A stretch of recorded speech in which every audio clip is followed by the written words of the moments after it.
Boa noite a todos e a todas. Estamos iniciando o tópico 6, Temperatura, Calor e Primeira Lei da Termodinâmica, do curso de Física 2. Este é o primeiro tópico do conteúdo de termodinâmica e nós vamos iniciar pelo conceito, na verdade a grandeza principal da termodinâmica, que é a temperatura. E aqui nós vamos elencar algumas das propriedades principais dessa grandeza. Primeiramente, a temperatura ela está entre as grandezas básicas do SI, do Sistema Internacional, que são 7. Junto com a temperatura nós temos o tempo, o espaço, a massa, o mol, a intensidade luminosa e a corrente elétrica. Então, com essas 7 grandezas básicas a gente constrói qualquer outra grandeza física conhecida. Por exemplo, uma grandeza bastante simples, como a velocidade, será espaço sobre tempo. Uma grandeza como energia, que é Joule. O Joule pode ser expresso como massa vezes espaço por tempo ao quadrado. E assim vai. Você vai encontrar qualquer outra grandeza expressa com base nessas 7, e a temperatura é uma dessas 7. A unidade de temperatura no Sistema Internacional é o Kelvin, em homenagem ao Lord Kelvin, e o símbolo da grandeza é a letra K maiúsculo. Notem que ela não recebe o símbolo de grau, como por exemplo o grau Celsius ou o grau Fahrenheit.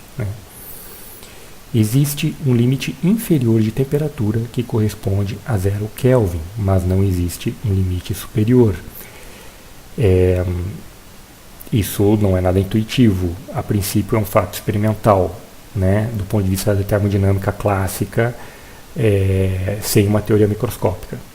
No entanto, se nós interpretarmos a temperatura microscopicamente, e hoje nós temos a física estatística e a teoria cinética dos gases para fazer essa descrição da temperatura, nós veremos que a temperatura ela está associada à energia cinética média das partículas que compõem o sistema.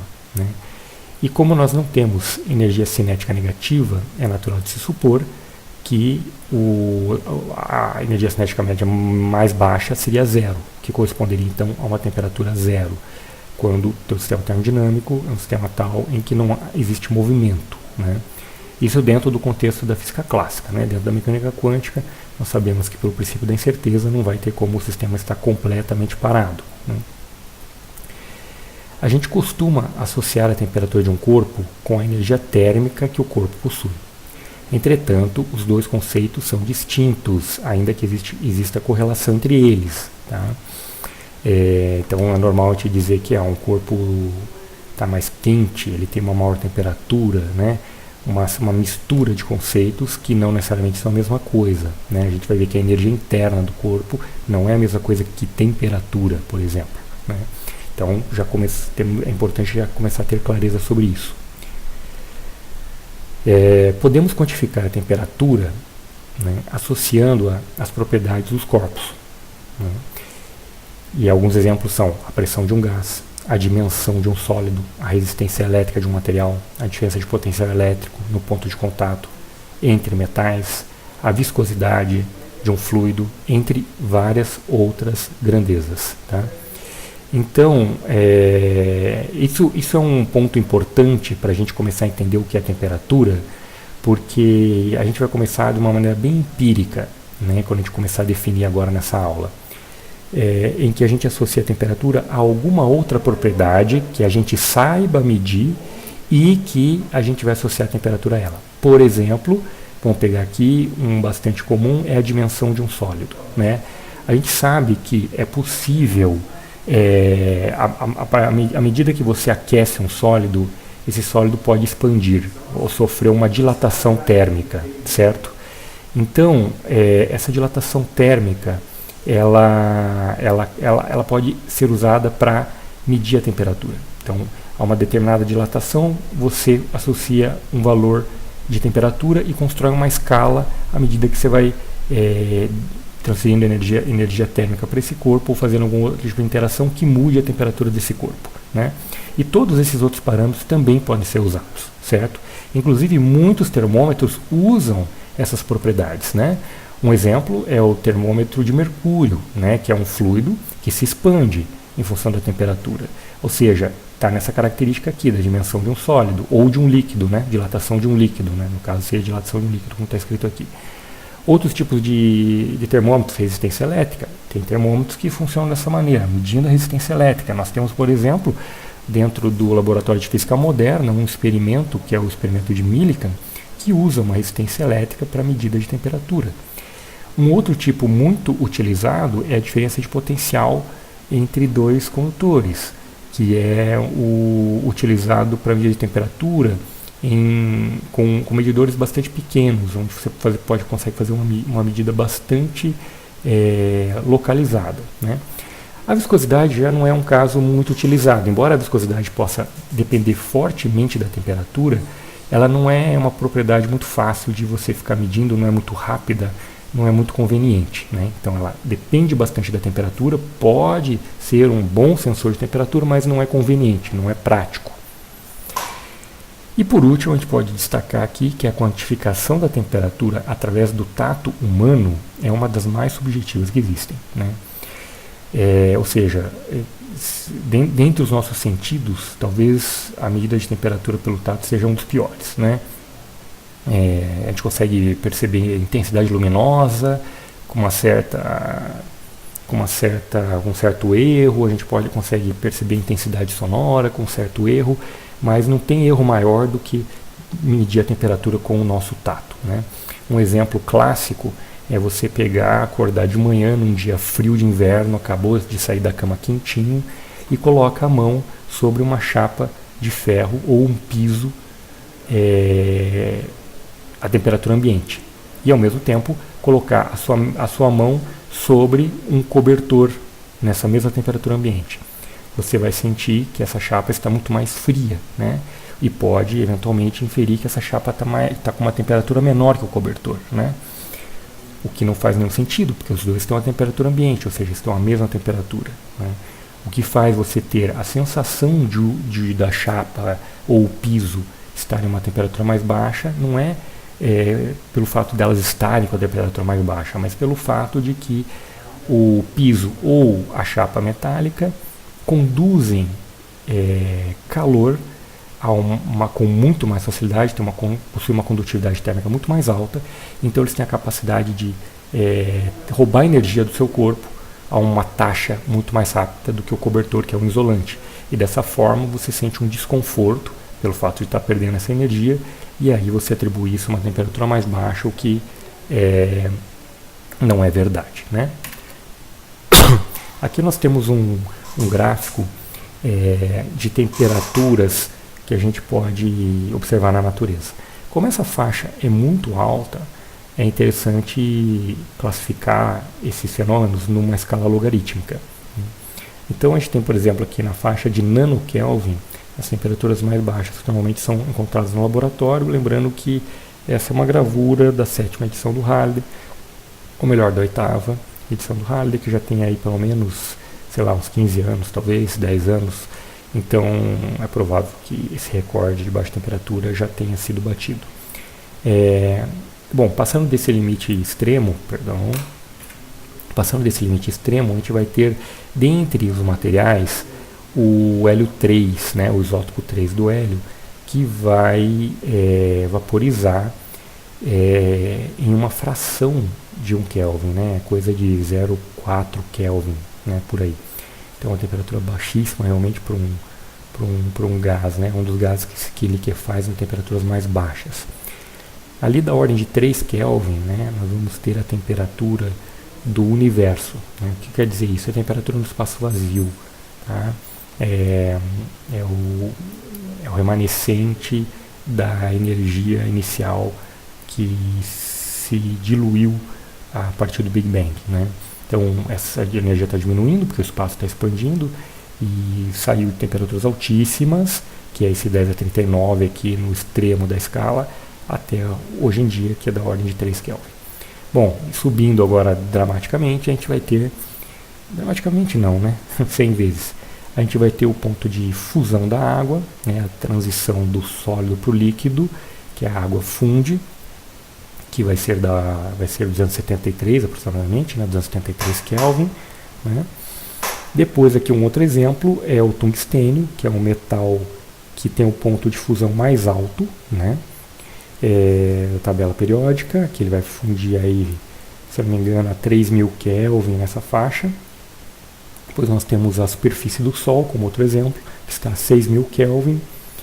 Nós temos aí subindo bastante agora, subindo aí 1000 vezes, nós vamos ter o centro do Sol, que vai estar da ordem de 10 milhões de Kelvin, que isso sim é uma temperatura absurda, né, que é onde ocorre os processos de fusão e onde ocorre a geração de energia dentro do Sol. Esse 10 oitava, temperatura mais alta produzida no laboratório, que também já pode ter sido batida pelo tempo que esse gráfico já existe, né? E aí dá um salto enorme de muitas ordens de grandeza para a temperatura inicial do cosmos no momento logo no início do universo, né? Bom, a definição de temperatura ela está diretamente associada a uma lei termodinâmica, que a gente chama de lei zero da termodinâmica. Ela recebe esse número zero, que é bastante estranho. Por exemplo, você pega as leis de Newton, é 1, 2, 3, não é 0, 1, 2. Né? Por motivos históricos em que a primeira e segunda lei da termodinâmica já existiam, né, quando se decidiu definir essa propriedade, que a gente vai falar agora, como lei zero da termodinâmica. Então, para não renumerar as outras leis, se preferiu chamar essa de lei zero, e ainda assim é um nome meio que extraoficial. Bom, para ajudar a entender essa lei zero da termodinâmica, a gente faz uso de um instrumento chamado termoscópio. O termoscópio é um instrumento mais simples do que um termômetro. Né? Por quê? Porque ele fornece o valor de alguma propriedade do material que vai depender da temperatura. Ou seja, praticamente qualquer propriedade vai depender da temperatura em geral. Mas a gente escolhe uma propriedade que varia bastante com a temperatura para que seja fácil de verificar, né, essa variação da propriedade do material. Né? Por exemplo, um material que dilata bastante algum tipo de metal, né, e aí você vai medir a dilatação. Outra característica do termoscópio: se a temperatura sobe, o valor de propriedade sobe. Se desce, ele também desce. Tá? Poderia até usar uma propriedade inversa, mas para facilitar, né, a análise, vamos pegar alguma coisa que varia proporcionalmente em razão positiva, né, com a propriedade do objeto. E não nos interessa quantificar exatamente a correlação, por exemplo, se ela é linear, se ela é quadrática, se ela é logarítmica. Né? O que importa é, aumentou a temperatura, aumenta aquele parâmetro do objeto. Tá? E nós não vamos estar interessados com o termoscópio em atribuir valores numéricos específicos. Tá? Então, por exemplo, vamos dizer que a gente está usando um metal que numa determinada temperatura, ele tem de uma temperatura para outra, ele variou 1 milímetro. Não importa para a gente dizer assim, 1 milímetro corresponde a tantos Kelvin. O que não importa com o termoscópio é simplesmente comparar se a temperatura subiu ou desceu ou se manteve igual. Tá? E não saber um valor preciso que a gente possa comparar com outra escala. Isso aí vai ser função do termômetro, que a gente vai definir mais adiante. Né? Então o termoscópio é mais simples, é só para se estabelecer comparação, para ver se a temperatura antes e depois aumentou ou não. E aí nós fazemos o seguinte experimento. Imagine dois corpos, corpo A e B, não importa do que eles são feitos, não precisam ter a mesma massa, tá? Tem que ser apenas corpos materiais, e eles estão isolados um do outro. Normalmente esse desenho que a gente tem aqui rachuradinho representa paredes isolantes, né? Que não permite a troca de energia de qualquer tipo, né? Térmica, mecânica, eletromagnética, nenhum tipo de energia é trocada, né, quando se subentende esse tipo de isolamento. Seria um isolamento ideal e perfeito. Bom, então, suponha que ao pegar o nosso termoscópio e colocá-lo em contato com o corpo A, ele estabilize num valor e vamos aí chutar um valor qualquer, que nesse exemplo aqui é de 137,04x, né? Qualquer coisa. Tá? Esperamos ele equilibrar, esse valor pode ter começado mais alto, pode ter começado mais baixo, depois de um tempo observa-se, né? Não existe nenhum princípio fundamental ainda que a gente possa enunciar que diga que isso aconteça, mas experimentalmente se percebe que esse número estabiliza depois de um tempo. Né? Suponha então que estabilizou nesse valor. Em seguida, a gente faz a mesma coisa com o corpo B. E suponha que ele também vai estabilizar no mesmo valor. Né? Observa-se então experimentalmente que, se isso acontece, tá? Se esse termoscópio ele está em equilíbrio térmico com o corpo A e ele também está em equilíbrio térmico com o corpo B, experimentalmente se verifica que o corpo A vai estar em equilíbrio térmico com o corpo B. Ou seja, eles não vão modificar a temperatura. O termoscópio vai continuar indicando o mesmo valor. Tá? Por incrível que pareça, dentro da termodinâmica clássica, isso não é derivado de uma lei fundamental. Por isso que isso é chamado de uma lei. Né? Ele não parte de algo mais fundamental, é um ponto de partida chamada de lei zero. Né? Então, resumindo, se o corpo A e o corpo B estão em equilíbrio térmico com um terceiro corpo T, que nesse caso é o próprio termoscópio, então A e B estão em equilíbrio térmico um com o outro. E é a partir desta propriedade, dessa lei, que a gente consegue definir a existência de uma propriedade chamada temperatura. Né?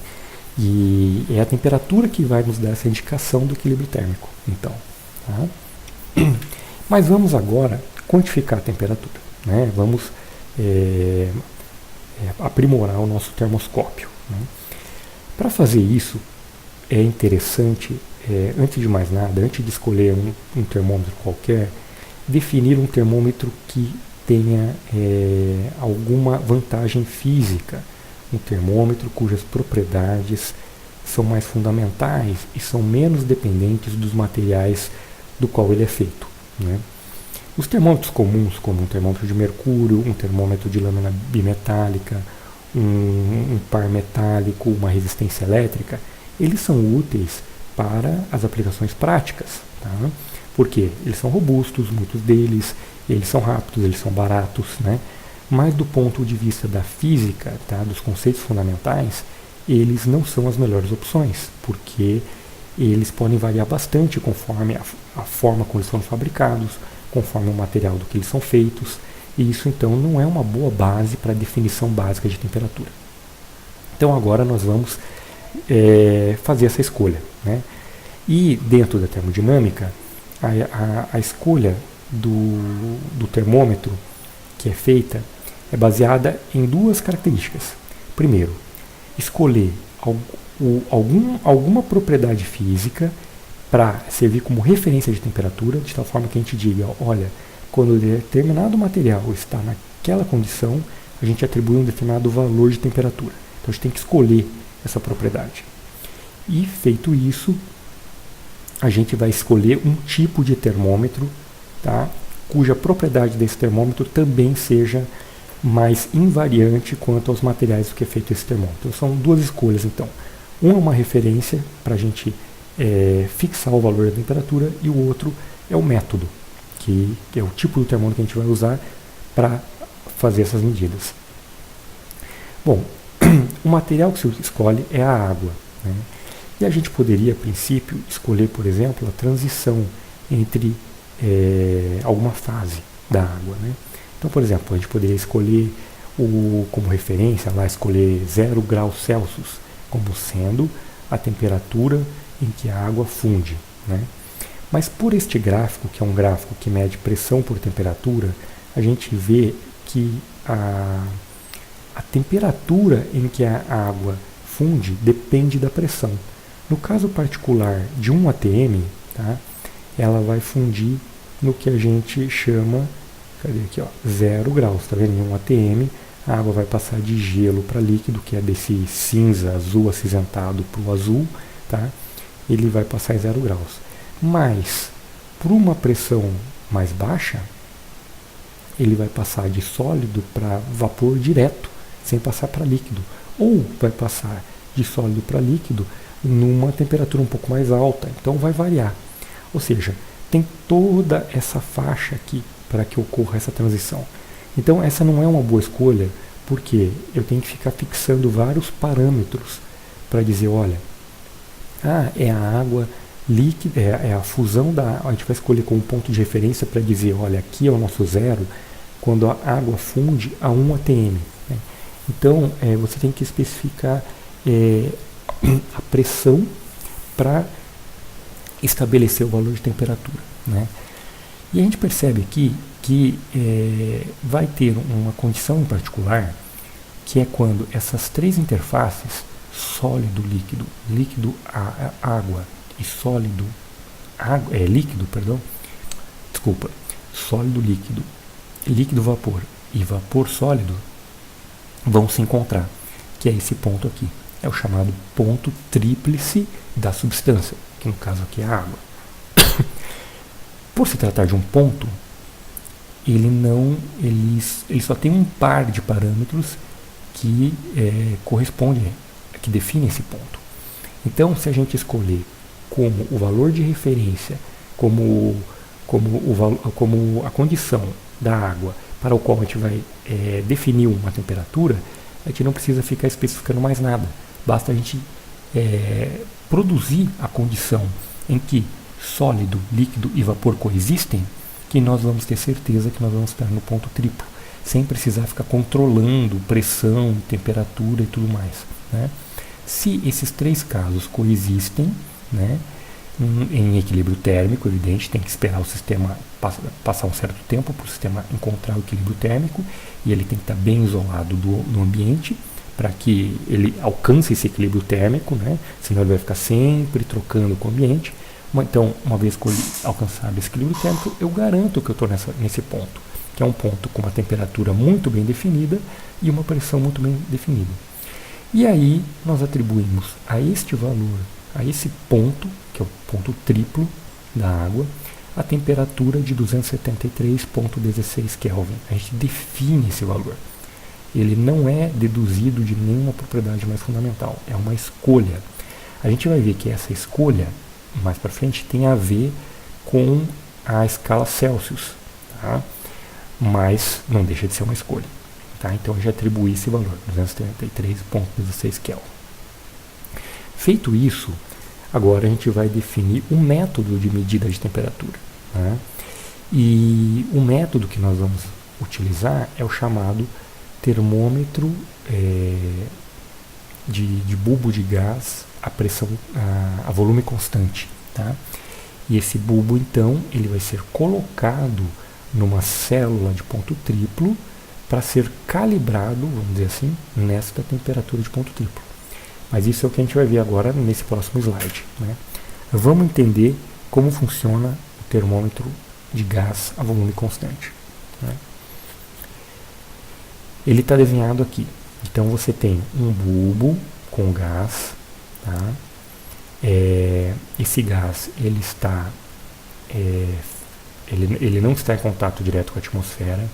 Existe um fluido que faz essa transição, né?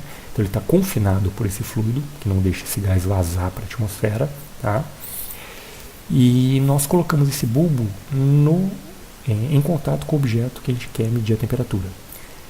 Vamos supor que você quer medir a temperatura de um balde com água. Tá? Nesse exemplo, vamos supor que o tamanho do bulbo é muito menor, a massa do bulbo é muito menor que a massa desse recipiente com água, para que o próprio bulbo não interfira na temperatura da água. Tá? E suponha, por exemplo, que esse gás ele expandiu quando nós colocamos esse bulbo na água. Ou seja, o volume do gás mudou, né? Isso é uma propriedade, né, como a gente acabou de falar, as dimensões de um gás, de um líquido e de um sólido, é uma propriedade que pode nos indicar a temperatura.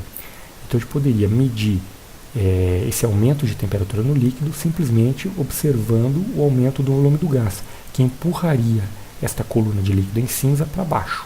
Tá? Mas não é a melhor propriedade. Nós vamos ver que é mais interessante fazer o seguinte. Caso esse gás tenha aumentado o volume por causa do aumento de temperatura, nós pressurizamos esse gás, ou seja, nós injetamos mais líquido aqui na coluna da direita, de tal maneira que, devido a essa altura de líquido, a pressão aumente do lado esquerdo e esse gás volte a ocupar o volume original. Então eu vou mexer nesse reservatório de líquido, vou erguê-lo, de forma a aumentar essa coluna de líquido na direita e fazer com que ele volte a esse nível zero aqui, certo? De tal forma que eu sempre mantenha o volume de gás constante, né? Mas ao manter o volume de gás constante, a pressão vai ter variado em relação à pressão original. E essa pressão pode ser medida exatamente pela coluna de líquido, né? Que a gente viu lá no conteúdo de fluidos. Nesse caso, a pressão será a pressão atmosférica menos a altura que está indicada aqui entre essa interface e a interface da direita, tá? Menos ρgh. Então, a pressão vai ser a nossa propriedade indicadora de temperatura. Tá? E não o volume, porque o volume a gente sempre vai manter constante. Tá? E a pressão que vai nos dar a indicação devido à diferença de altura do líquido aqui nas duas interfaces. Ou seja, nós vamos fazer o seguinte, nós vamos atribuir a temperatura diretamente à pressão, numa relação linear através de uma constante C. Tá? E, em princípio, ele não sabe que valor que é essa constante. Bom, o que nós podemos fazer então? Uma vez definido a temperatura como sendo diretamente proporcional à pressão, nós podemos determinar a temperatura no ponto triplo. Né? A gente coloca esse bulbo de gás dentro dessa célula de ponto triplo que a gente comentou no slide anterior. Né? Põe nessa célula de ponto triplo, né? E mede a pressão indicada no termômetro de gás a volume constante. Né? Corrige o volume para que ele volte a zerar, né? Manter o volume como era originalmente, e aí lê a pressão. A gente vai obter uma pressão P3, certo? E aí o que nós podemos fazer? A gente pode dividir a temperatura lá da água que a gente queria determinar o valor de T pela temperatura no ponto triplo. Fazer T sobre T3. Se a gente dividir T por T3 e isolar o T, a gente vai obter essa relação. T igual a T3 vezes P sobre P3. Só que o T3 a gente conhece. O T3 é definido. É 273,16 Kelvin. Tá? Então nós temos que a nossa definição de temperatura ela vai ser 273,16 vezes a pressão no líquido, no material de interesse, sobre a pressão na célula de ponto triplo, que é a nossa referência. Né? Ou seja, se resume a uma medida de pressão. Tá? Bom, por que este método é particularmente interessante? Né? Nós já argumentamos que o ponto triplo da água era interessante, porque ele é mais robusto, né? Ele não depende de combinações de parâmetros, ele depende simplesmente de você coexistir os três estados da água. E agora vamos entender por que o método das pressões com volume constante para gases é o método, vamos dizer assim, fisicamente mais robusto. Né?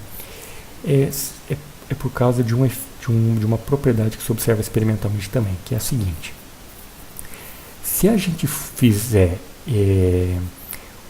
construir o termômetro de bulbo de gás utilizando diferentes gases para o bulbo, por exemplo, nitrogênio, hidrogênio, hélio, metano, qualquer outro gás, tá? Aqui está ilustrado só 3, a gente vai perceber que quanto mais rarefeito, quanto menos gás você colocar no bulbo, tá? Mais os valores da pressão no ponto triplo, tá? Vão tender a uma mesma valor de temperatura, tá? Vão tender ao mesmo valor de temperatura. Ou seja, se eu pegar com nitrogênio, tá, e for diminuindo a quantidade de nitrogênio, né, a gente vai ver que ele vai indicar a mesma temperatura que o hidrogênio, que o hélio, que o metano, que o argônio, que qualquer outro gás. Tá? Isso no limite de baixas pressões. Tá? Então, é um termômetro que não depende do material. Tá? É uma propriedade mais fundamental. Por isso que esse é o termômetro, é o método de definição de temperatura básico da termodinâmica. Tá legal? Bom, tendo definido essa nossa escala, né, que é a escala Kelvin, né, que a gente definiu como 273,16 Kelvin, o ponto triplo da água, né, nós construímos escalas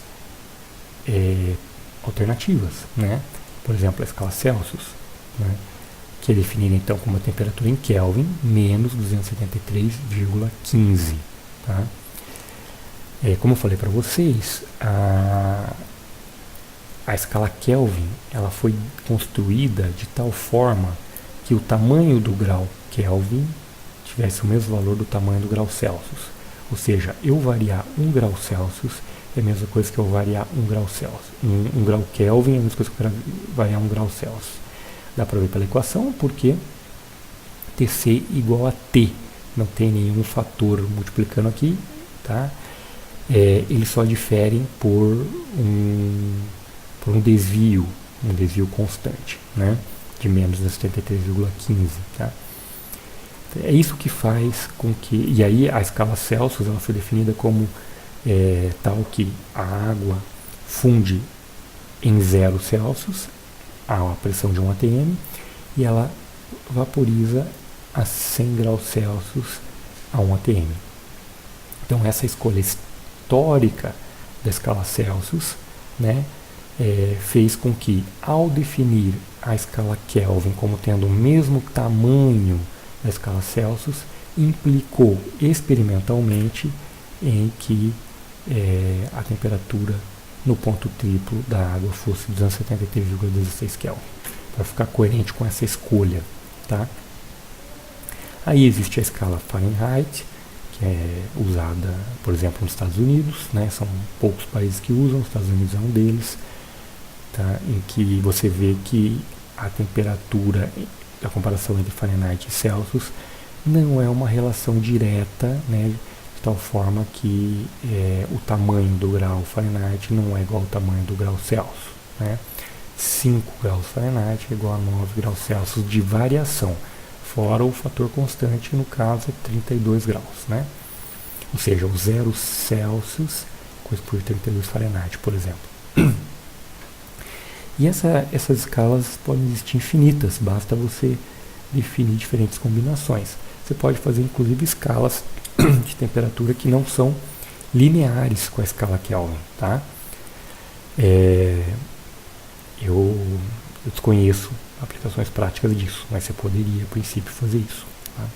Em geral, a gente vai ver nos exercícios somente relações lineares entre as escalas. Inclusive, vai ser um dos exercícios a seguir agora. Tá? Vamos ver um checkpoint. A figura ao lado mostra, checkpoint 1, né? Mostra 3 escalas termométricas diferentes. Uma escala que são arbitrárias, tá? Foi o Halliday que criou aqui. A escala X, a escala W, a escala Y. Né? E ele dá para nós os valores de temperatura nessas escalas para 2 pontos comuns. Né? No ponto de congelamento ou de fusão da água, Ela vale menos 20 graus na escala X, vale 30 graus na escala W, vale 0 na escala Y. Né? Veja que particularmente coincide com a Celsius aqui, né? Supondo um ATM. E o ponto de vaporização é 70 graus na X, 120 na W e 90 na Y. A primeira pergunta que ele faz é para a gente ranquear essas escalas conforme o tamanho do grau de cada uma. Ou seja, em qual delas a variação de 1 grau é maior em relação às outras. Né? Primeira coisa, para a gente definir isso, a gente tem que calcular a diferença, né, desses dois pontos de referência, para saber quantos graus em cada escala separa esses dois pontos comuns a todas elas. Na escala X, a diferença é de 70 para menos 20, que é 90. Então tem 90 intervalos de graus daqui até aqui. A escala W é de 30 a 120, ou seja, também 90. E a escala de 0 a 90, obviamente, também é 90. Ou seja, em todas elas eu tenho 90 graduações, ou seja, todas elas são iguais, nenhuma tem um grau maior que a outra. Né? E a pergunta B é para a gente fazer um novo ranqueamento para as escalas que têm a maior temperatura se na escala X você estiver lendo 50 graus X, na escala W você estiver lendo 50 graus W, na escala Y 50 graus Y. Né? Se você está tendo essas três leituras, né, em qual delas a temperatura de fato, comparado com a escala absoluta, que é a escala Kelvin, ela é maior. Né? Então, basta nós percebermos nesta graduação qual delas vai estar mais próxima do ponto de vaporização. Na escala X, o número de graus que separa 50 de 70 é 20. Na escala 120, o que separa 50 de 120 é 70, ou seja, bem maior. Ou seja, esse aqui está mais quente, está uma temperatura maior. Na escala Y, é de 50 para 90, que é 40. Então, aqui está mais próxima do ponto de vaporização, é a X, que tem uma separação de 20, depois a Y, que tem uma separação de 40, depois a W, que tem uma separação de 70. Tá? Isso porque os graus, o tamanho dos graus nas três escalas é o mesmo. Tá? E vamos ver o Sample Problem 18.1. Nesse Sample Problem, nós temos dois termômetros, que ele chamou de Z e de F, em que o F provavelmente é a escala Fahrenheit, quer dizer, provavelmente não, ele fala aqui. Né? Ele nos dá, que nem aqui no checkpoint, ele nos dá o ponto de fusão e vaporização, tá, da água, os valores desses pontos nas duas escalas. 32,212 na Fahrenheit e menos 14,65 na escala Z. Tá? Ele quer que a gente calcule qual o valor da temperatura na escala Fahrenheit quando na escala Z você tem menos 98 graus. Bom, o Halley propõe uma forma de resolver isso aqui e eu vou resolver de uma maneira um pouco diferente, que eu acho que é uma maneira mais geral. Também é uma forma de vocês aprenderem um jeito diferente de fazer. Então eu tenho aqui uma resolução que eu fiz, tá, que eu escrevi.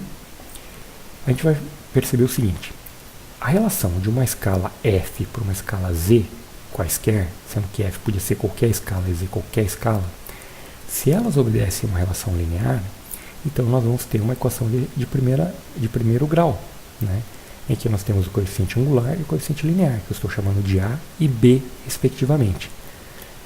Ou seja, se eu tenho dois coeficientes a serem resolvidos, basta que eu tenha duas equações. São duas incógnitas, A e B, a serem resolvidas. Essas duas equações vão ser dadas pelos dois pontos de referência, no caso, a vaporização e a solidificação. Então, eu consigo montar a primeira equação, que é a equação que corresponde às temperaturas no ponto de vaporização, que é 212 na Fahrenheit vai ser igual a 65 na escala Z, vezes A mais B.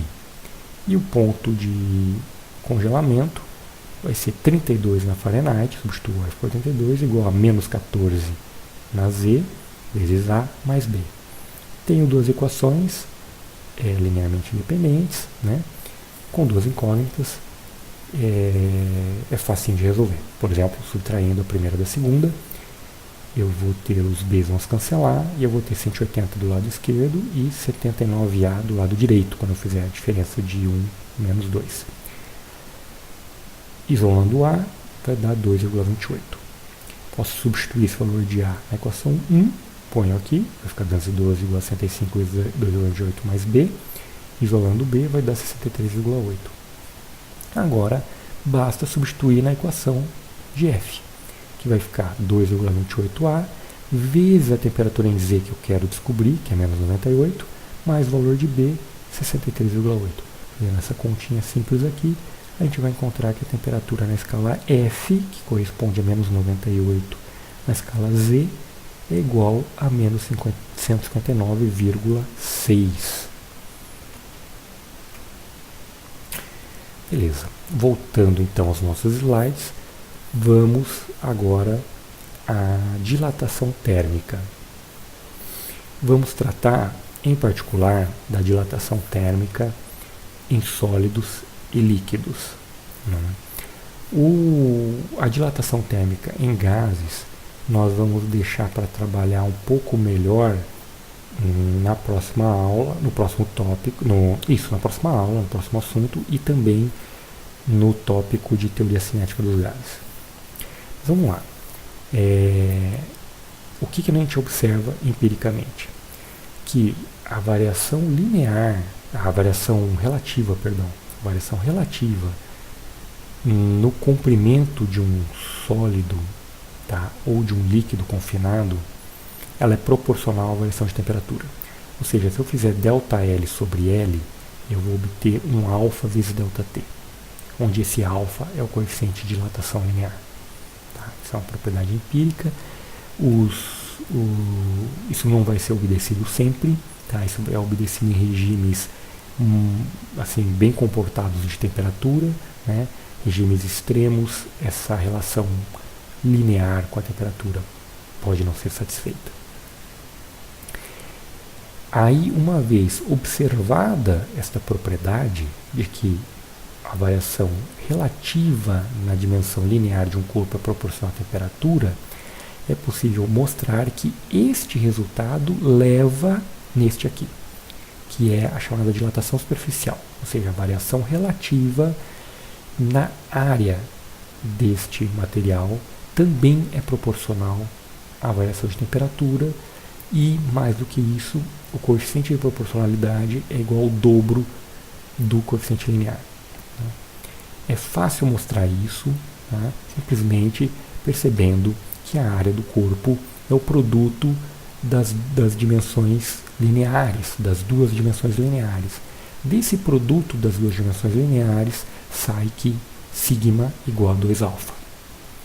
E o mesmo vale para a dilatação volumétrica.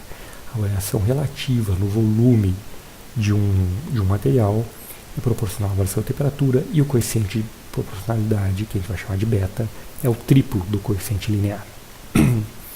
Aqui nós temos um exemplo de aplicação da dilatação de sólidos, como eu já tinha adiantado no início dessa aula, que é como um tipo de termômetro.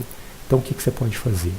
Você pode colar duas tiras metálicas, né, dois pedacinhos metálicos de metais distintos, que têm dilatações distintas, como por exemplo o aço e o bronze. E se a gente olhar nessa tabela aqui, o bronze tem um alfa de 19 vezes 10 a menos 6 por grau Celsius, já o aço tem um valor de 11 vezes 10 a menos 6, tem uma diferença significativa de um para o outro, de tal forma que o bronze vai dilatar mais, tem um coeficiente mais alto, né, para uma mesma variação de temperatura.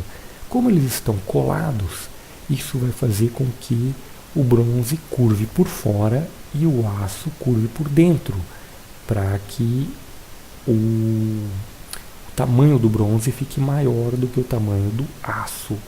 E isso faz com que essas tiras se encurvem, né? Elas começam a curvar cada vez mais.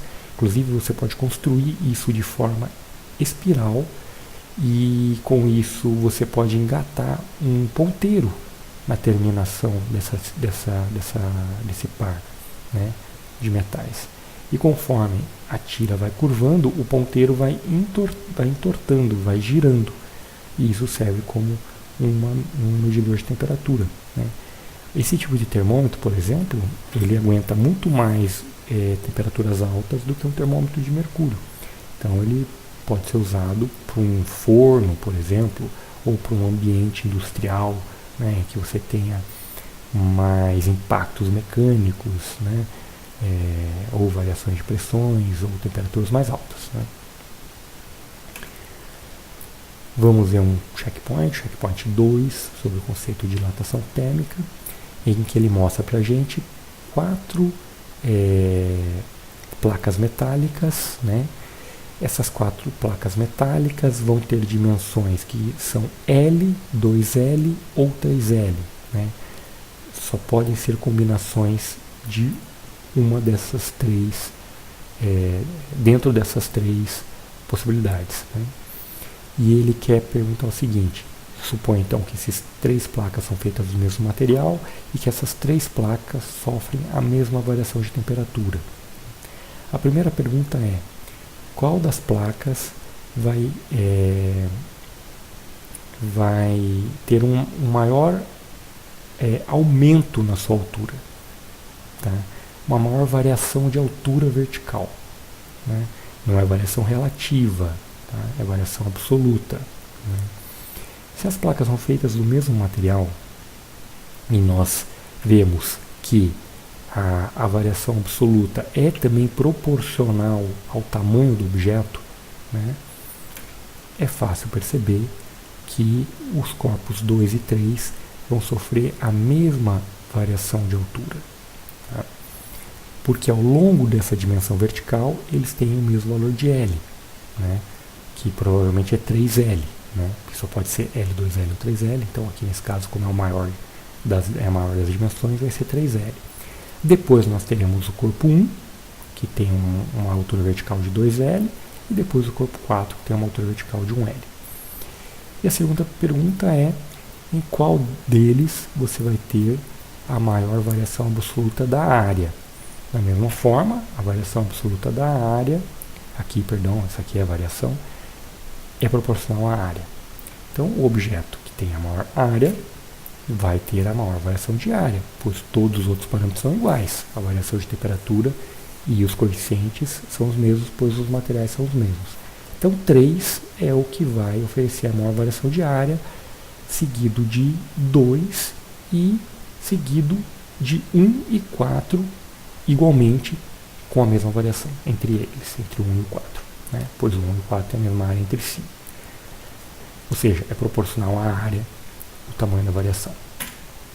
E vamos então ao nosso último sample problem desta aula. Esse é um problema bem interessante, né, que ilustra a dilatação dos corpos, no caso aqui de um fluido, em que ele dá a seguinte situação. Um caminhão tanque desses que carrega óleo diesel, né, inclusive nós estamos tendo uma greve de caminhoneiros que tem a ver com essa questão. Bom, você tem um caminhão-tanque que vai carregar 37 mil litros de óleo diesel numa cidade quente, por exemplo, nos Estados Unidos, lá em Las Vegas, né? E ele transporta esses 37 mil litros, ele vai lá, compra esses 37 mil litros e transporta para um outro lugar, uma cidade mais fria, né? Em que a temperatura é 23 Kelvin mais baixo do que a cidade onde ele carregou esses 37 mil litros. A pergunta é: quantos litros ele vai entregar nessa cidade mais fria? sabendo que o coeficiente de dilatação volumétrica do diesel, dilatação térmica volumétrica do diesel, é de 9,5 vezes 10 a menos 4 por grau Celsius. É só aplicar na equação, na variação volumétrica, né? A gente tem o volume, que é 37 mil litros, a gente tem o coeficiente, né, que é 9,510 a menos 4 por grau Celsius, e a gente tem a variação de temperatura, que é 23, né, no caso menos 23 Kelvin, que é a mesma coisa que menos 23 graus Celsius, pois a variação em Kelvin e a variação em Celsius é a mesma, né, lembrando que só os valores absolutos que mudam de uma escala para outra. Bom, vou pegar aqui a própria resolução do Halliday, né, que é fácil de ser observada aqui no livro. Então a gente substitui os valores e obtém diretamente um exercício bem simples para a gente fazer matemático, né? É uma variação de menos 808 litros, né? Vamos supor aí que o valor do diesel esteja R$3, né, e que esse efeito tenha ocorrido no Brasil, né? O cara pegou o diesel no Rio de Janeiro e levou para o Rio Grande do Sul, tá? Se fizer aqui 3 vezes 800, vai dar um valor aí, né, nesse caso próximo de R$2.400. Ou seja, seria um prejuízo bem grande para o motorista do caminhão, né? Como a gente poderia resolver esse problema? Vocês podem pensar um pouco, mas talvez não, né? A forma correta de resolver esse problema é simplesmente perceber que o volume não representa a quantidade de matéria. O que representa a quantidade de matéria é a massa do corpo. Então você não tem que vender as coisas, né, pelo volume, você tem que vender pela massa. É que em geral, quando o volume é pequeno, essa variação é muito pequena. Mas no caso de um volume grande como um caminhão-tanque, essa diferença se torna significativa. E nesse caso é importante você levar em conta a massa e não o volume, né? No entanto, o volume é mais fácil de quantificar do que a massa, né, em geral, né? O método é mais barato, o método de medida de volume, né? Não que não dê para medir a massa do caminhão, né? Mas não é tão prático e é mais caro. A alternativa é medir o volume e usar um densímetro, que é um aparelho que mede densidade, para obter o valor da massa e aí sim corrigir esse volume e pagar o valor correspondente à massa e não ao volume. Bom, pessoal, isso é tudo que eu tenho a falar para vocês nessa aula e desejo bons estudos a todos.